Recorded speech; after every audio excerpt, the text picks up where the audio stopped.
Thanks. All right, everybody, it's Wednesday. So happy Wednesday. Welcome to Survive to Thrive. Today is script and role play day. We're going to stay right here and I'm going to give you objections, what I want you to do, or a situation. What I want you to do is either just take yourself off mute if you've got the answer and go. Even if you don't have the answer and you want to take a run at it, please do. If we have competing people who want to share, then just use your digital hand. And so let's get started. Here's the first one. You're calling an expired listing, and I'm going to start with an easy one, guys. You're calling an expired listing, and I want to take a break.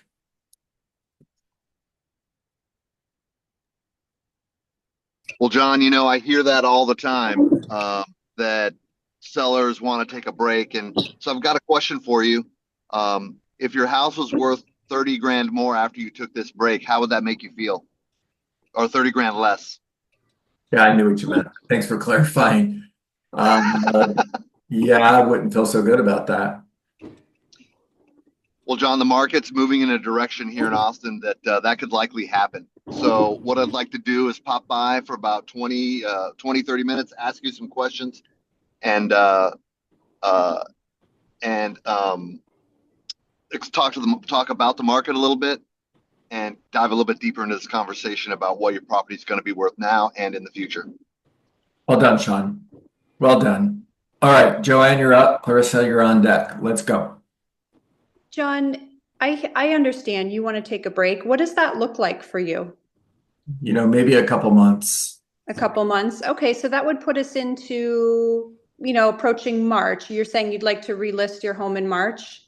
Yeah, that sounds good. Give me a call back like in February. Okay, great. And John, if we were able to successfully sell your home in March, where is it that you're moving? Tampa. Tampa, okay. And when would you like to be in Tampa? Well, I'm not in too much of a hurry. I guess maybe June, July of next year. June, July of next year. Okay, that's great. Then, we can definitely make that happen. John, if your home was to be worth less in March than it is today, how would you feel about that? Not good. Okay. I'm just going to go for the close. Why don't we sit down? I feel like there should be a few more questions in there, but why don't we sit down and look at what your home's worth today versus what it could be in March, just to make sure you're making the right decision for you and your family. Yeah, Joanne, that's good. When they're ready, right? And if they're ready, you don't need more questions. Now, if they're not ready, let's say I were to say, no, I still want to wait, then you would ask more questions. Clarissa, you're up. Michael, you're on deck.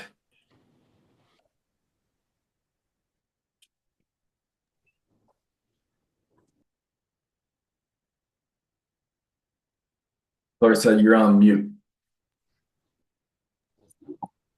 There you go. Now you're on. There you go. On again. Off. Come on, Clarissa. Hit off. Stay right there. Just go past me. I can't get All right, we'll come back to you. Michael, you're up. Sean, you're on deck. Okay. John, I totally can appreciate the sentiment of wanting to wait. Just a quick question. If I were able to bring you a full price offer for this home, would you want to see it? Would you want me to bring it? All right, so different approach. Good job, Michael. Let's see. Do you have an offer? That's a great question. That's exactly why I just need to pop by for about 10 minutes. Let me take a look at the house. And if I can bring you that offer and we can get it closed, let's say in 60 days, would that potentially solve a problem you might have right now? Interesting. Good approach. Yeah, I suppose it would. Okay, then it sounds like it makes sense for us to meet for 10 minutes. I'll be in the neighborhood this evening around 4 or 5 in the evening. All right. Does 4:30 work for a quick pop by? You got the appointment. Well done. Well done, Michael. Just coaching you a little bit. There was a small piece that you left out. So do you have an offer? That's a great question. And I won't know until I see your home. That's exactly why we need to get together. right? Okay, Sean, you're up. Brian, you're on deck.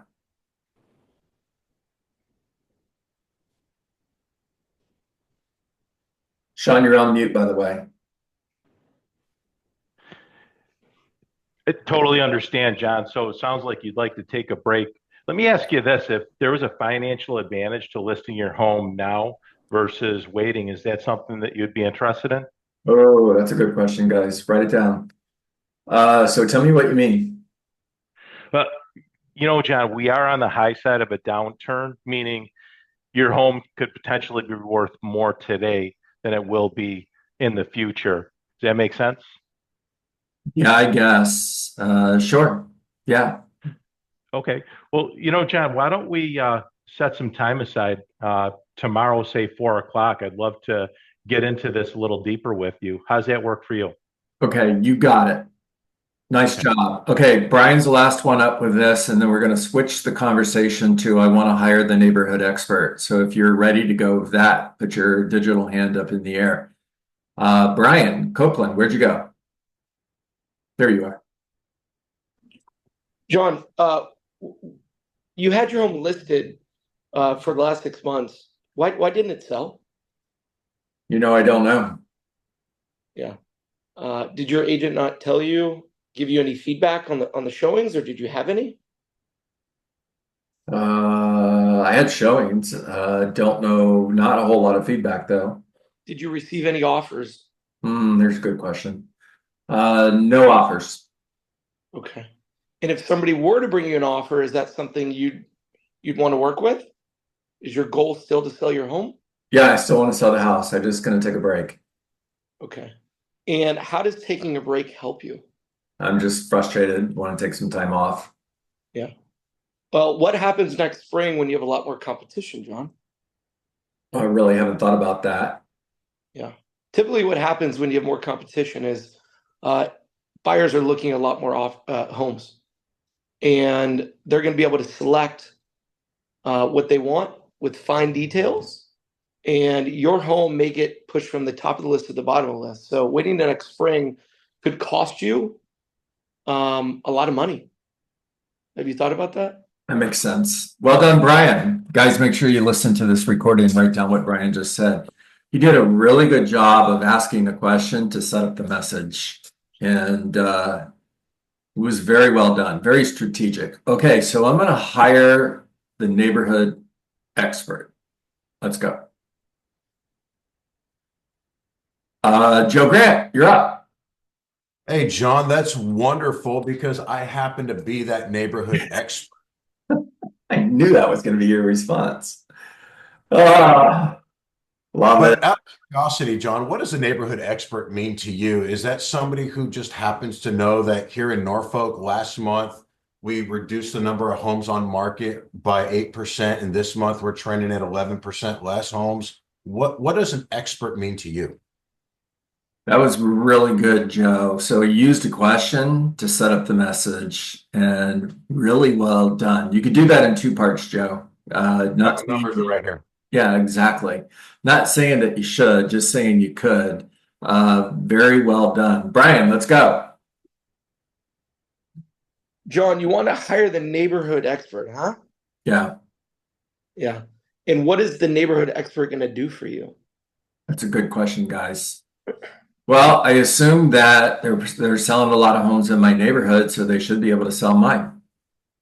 How do you know they're actually selling a lot of homes in your neighborhood? Have they They shown send- you actually? Yeah, they send me stuff in the mail all the time. Yeah, John, I could put expert on any neighborhood postcard, and I could call myself the neighborhood expert. It's not that hard to do that. Okay. What matters is, John, not just the neighborhood expert, but what kind of level of service you're going to receive. What kind of level of service and communication the other agents in the neighborhood are going to receive. Because you see, John, there's probably hundreds of realtors that work this area. And if they don't know about the house, the odds of somebody showing your home are a lot less. So as we went over my presentation, what makes me different is I reach out to every agent, not just the neighborhood expert, to make sure the most number of people know about your home. And that's what helps you get the higher price. Well done. Stop right there. Very well done. Okay, Michael Wiseman, you're up. And you're John, on deck. John, I can appreciate the sentiment. Just a couple things I want to call out. If you hire the neighborhood expert, the assumption is that they're probably selling a lot of homes in your neighborhood, correct? That's correct. Okay, so just think about this for a second. If you hire that neighborhood expert that's already selling or has a lot of listings in the neighborhood, how much attention, first off, is your home going to get if they have one sitting on the market still? And they do. I can see here they have 3 or 4 listings right now sitting on the market, and the market for almost 90 days. That was good. Okay. And there's a potential they may use your home price wise and presentation wise to help sell the other ones. Not saying it's going to happen, but I've seen it done.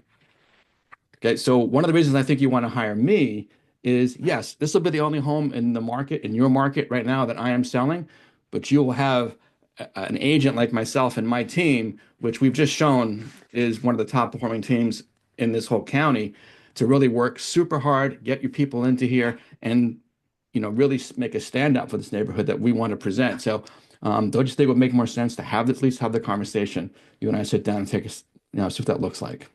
Well done, Michael. Well done. Okay, here's the next one. So you're sitting at the listing table. It's time to close. Your close is, are you ready to get started? And my response is, I like everything you said, but I'm not ready yet. All right, pick up the conversation from there. What would you say?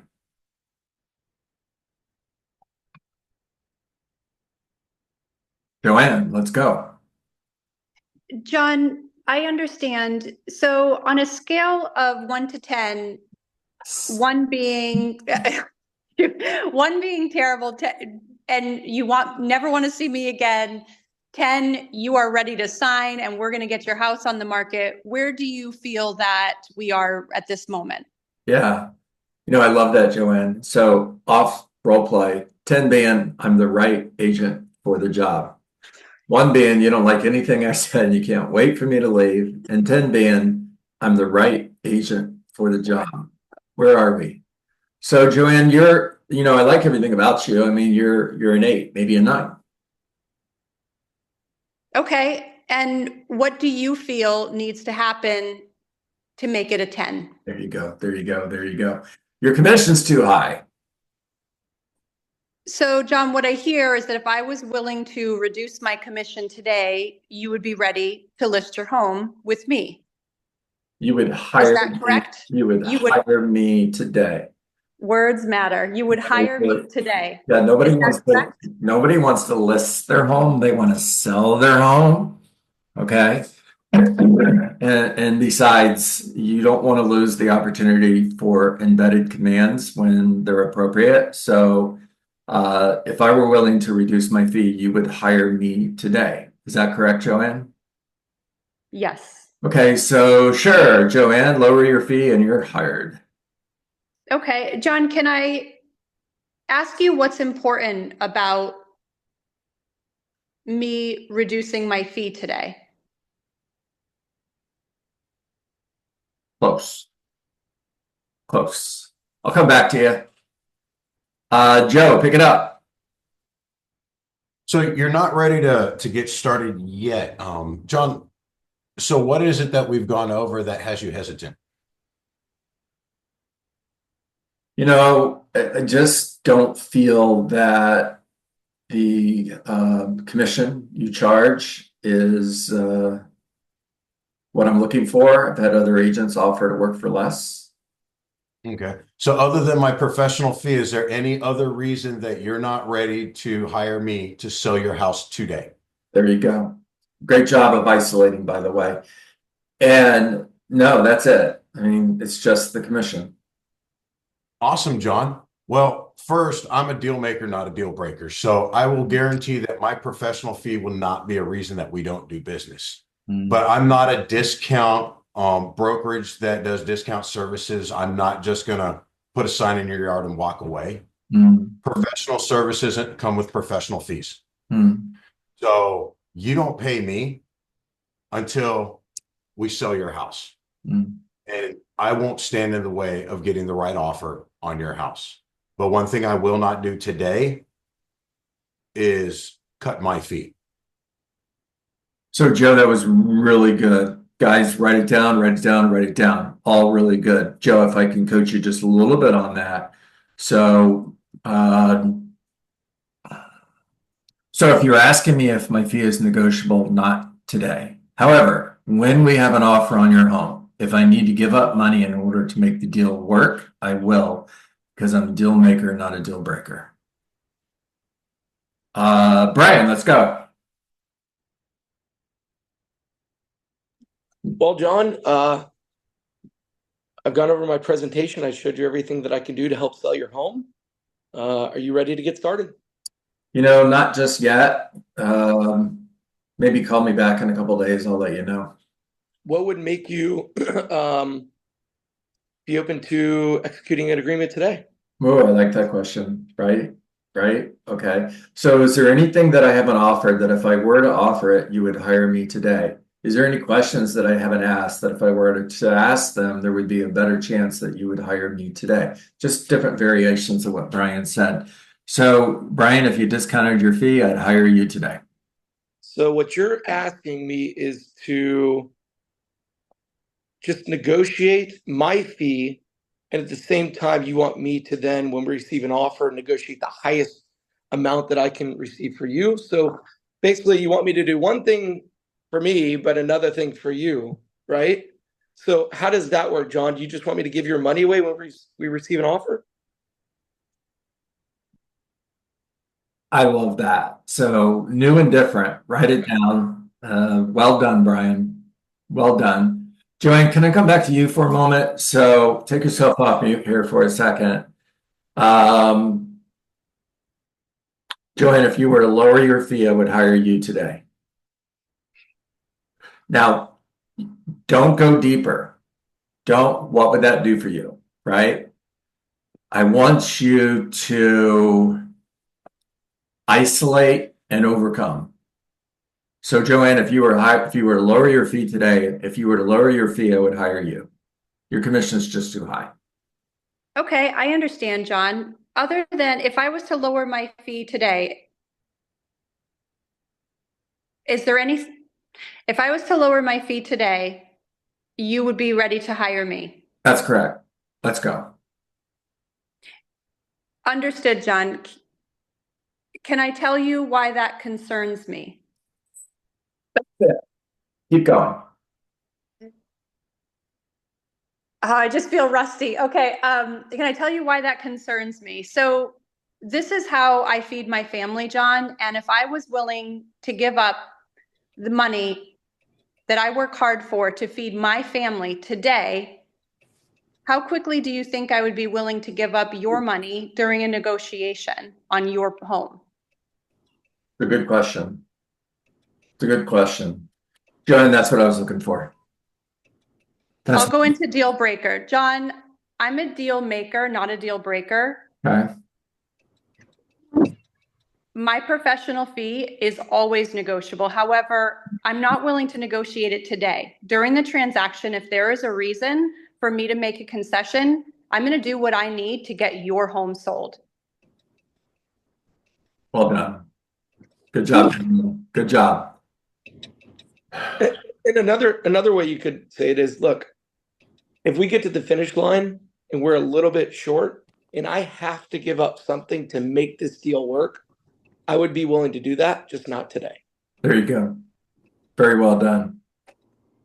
John, I'm doing the same thing on the buyer's side because it's tricky to negotiate that full commission up front, but say I only show you one house, or, there's not enough money to bring to closing because the sellers aren't offering XYZ that you need. I try to do the same thing. I say, listen, I can't negotiate a higher commission 6 months from now after I've shown you 30 properties. This is my fee today. If there is a reason to give up some of this commission, I'm going to do that for you. I've never had a buyer lose out on a home because of my professional fee. That's a great one.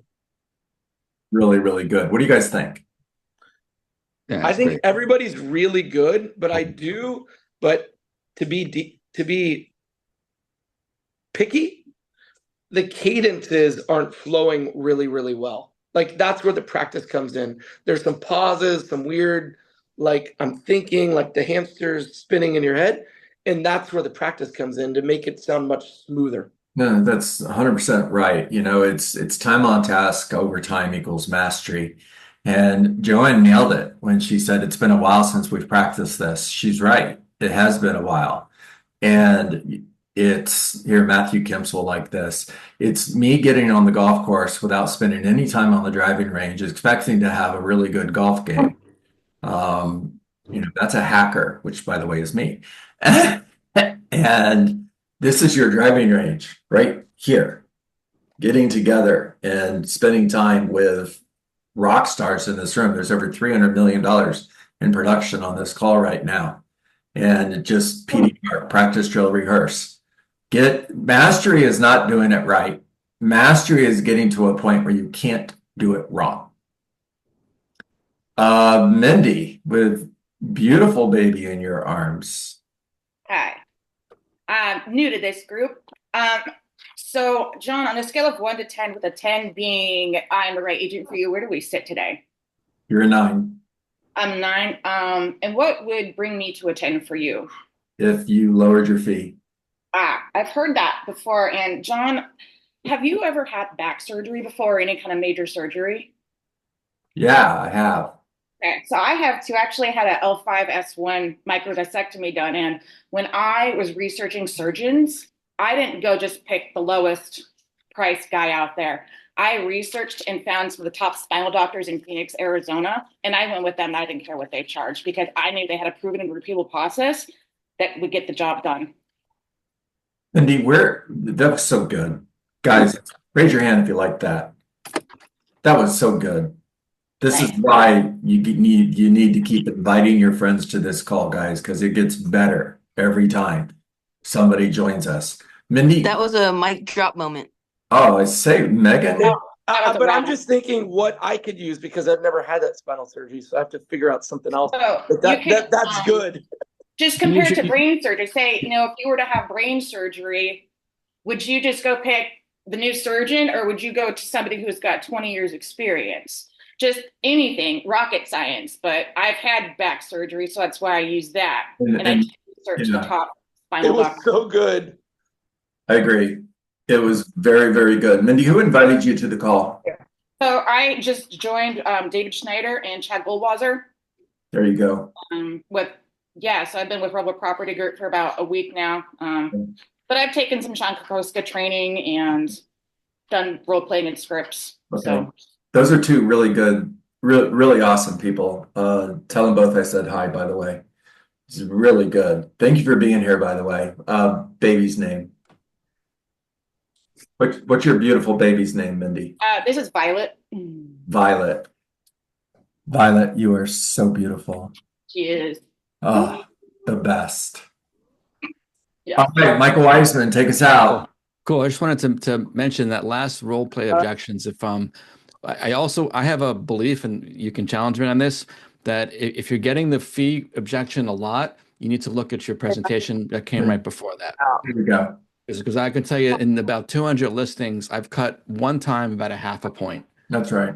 Right. And when you present it like I kind of did yesterday, and when I show, if you can look someone in the eye and say, John, everything I just showed you, everything, all that, all I charge is 3.5%, not a penny more. And I nod like this. I so rarely get that objection. Now, I'm not saying my market would be different. Maybe people may are a little bit easier, but I think humans are humans. So if you're getting it often, I think you have to deal with it. If it's getting and I do think if you have a really good presentation up front, you're less likely to get the discount question. Correct. So and also less likely. Good collateral, a good presentation up front, and then they are like, there's a different level of respect.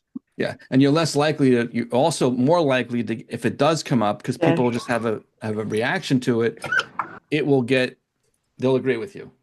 Yeah. Like if you haven't shown the value, none of these kind of speak, objections handlers are going to work. If the value is not there, it ain't there. Well, and the last thing presented, is, and the other thing is, there's a lot of new agents out there who say, "Well, I don't have anything to offer." Right. Use your broker. Use use your brokerage as your fire behind your juice behind you. 100%. Right. That's right. That's nothing but gold here today, guys. I could stay and talk to you guys longer. I do have another coaching call that's in the waiting room, but I'm going to go to Sean and then we're going to jump, guys. All right, Sean, last up. Let's go, man. I was just going to say, Mike, first of all, my wife and I are revamping our whole presentation. Yesterday was gold. The way you went over your commission, it was just powerful. And we're going to implement that strategy in our presentation. It's 3%. You're not going to pay anything more. It was good stuff. Really Nice. good. All right, Yeah. guys, make it the most amazing day ever. I will see everybody tomorrow morning at 9 a.m. Invite your friends. Have a great day, John. Go get them. Great day. Have a great day, everybody.